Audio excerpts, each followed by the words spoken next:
This is Politically Explained. With me, Cronker Walker. Tonight's top story, American Olive Garden, the comfort you crave. Oh boy, I sure do love their breadsticks. What?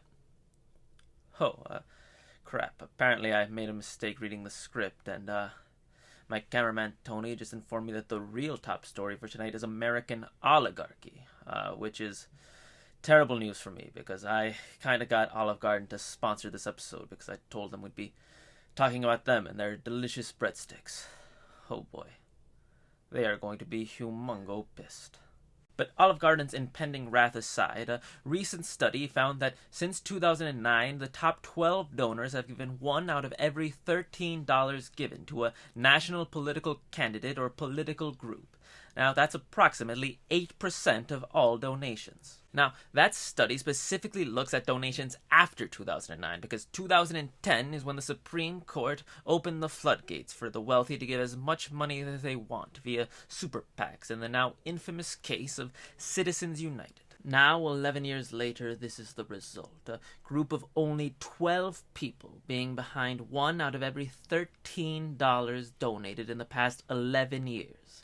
To put a little bit of perspective on that, 12 people is how many people Olive Garden's large family-style lasagna bundle feeds, and at only $94.99 it really is a bundle.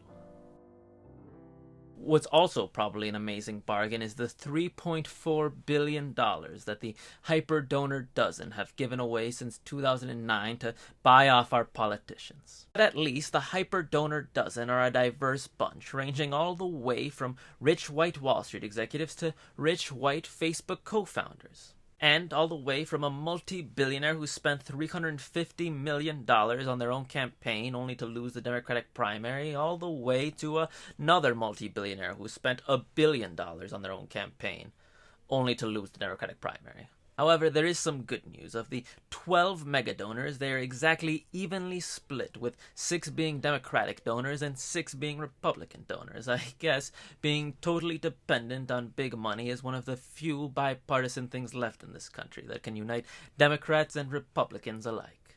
The other, of course, being Olive Garden. When you're here, you're family. Olive Garden's lasagna classico is cooked to perfection, and it unites people from all sides of the political spectrum together. What? I know, Tony, I know this has nothing to do with the oligarchy piece, but I'm in deep doo-doo with Olive Garden here, okay? They gave me a humongous sum of money for this episode. No, I can't give it back. I already spent it. In fact, I spent it at Olive Garden. They're just so delicious. I couldn't help myself. What's certainly not as delicious as Olive Garden's warm Italian donuts is the fact that the top 100 highest donating zip codes in the country accounted for 20% of all political dollars donated, which means that 0.25% of all zip codes accounted for 1/5 of all political donations. But maybe there's hope, because even though the rich continue to dominate political donations, there has been a rise in small dollar donors who give just a handful of dollars at a time. In fact, in the 2020 election, 22% of all political donations came from small dollar donors, as opposed to 2016, where only 15% of all donations came from small dollar donors. And there are several high-profile politicians who rely almost exclusively on small-dollar donors, which is good, because small-dollar donations is what the vast majority of Americans can actually afford to give. However, doing some quick math, I know that if 22% of donations are small-dollar donors, that still leaves 78% that aren't.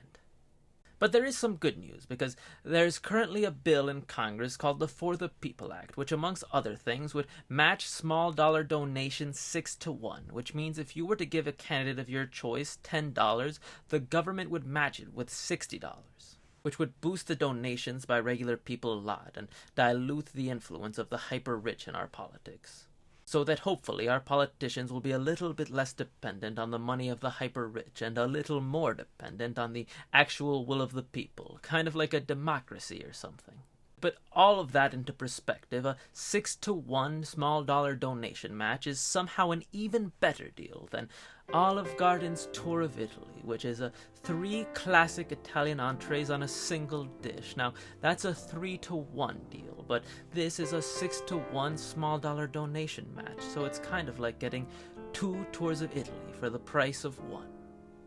My cameraman Tony is insisting that I clarify that this small dollar donation matching is actually a far, far better deal than these 2 tours of Italy for the price of 1, because it would potentially save our democracy. Although, I guess Tony's never been to Olive Garden, because otherwise he'd understand that they're pretty comparable. Also, if you're liking the episode, maybe consider sharing it with your friends. Say something like, hey, we should all go to Olive Garden sometimes. Also, did you know that America is kind of an oligarchy? Something like that. Or, at least subscribe, and let me know in the comments down below which is your favorite Olive Garden meal. Mine's the half-gallon zuppa toscana soup. What? Oh, right. And also let us know what your thoughts are on how we can get out of this whole oligarchy situation. Although, I suppose the real lesson is that you really shouldn't take a $25,000 sponsorship deal that you can't follow up on, and you should definitely not then proceed to spend all 25 grand on a frankly insane weekend at Olive Garden. What? Oh, no, sorry. Apparently I'm being told that's not the real lesson, although I beg to disagree, Tony. It certainly is the real lesson for me. But no, apparently the real lesson for all of you back home is that our democracy has been devolving into an oligarchy for quite some time now, as elections have gotten more and more expensive and politicians have become more and more dependent on large donations from the very wealthy. And thanks to the Supreme Court and their incredibly reckless Citizens United decision, it's become basically impossible to limit the amount of contributions that the rich can donate to political campaigns. So things like the For the People Act, which would at least boost small dollar donors, is perhaps one of the better short-term solutions for trying to get out of this oligarchy hole that we're in.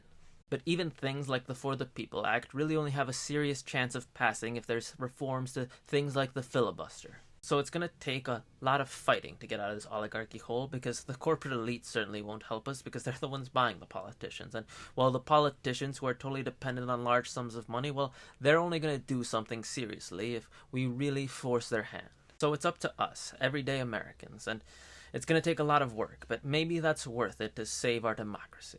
Alright, that's the end of the episode. Even with the fear hanging over my head that Olive Garden would give me a lifetime ban on their endless breadsticks, I still managed to totally nail this one. Oh, great. If you liked that episode, maybe check out our last one about the American COVID hunger crisis and how 1/4 of Americans were food insecure last year. And Tony, thankfully I managed to get a loan to pay Olive Garden back. Although, I think the guy who gave me the loan wasn't quite all there, because he kept saying he was a shark. I mean, what's that about?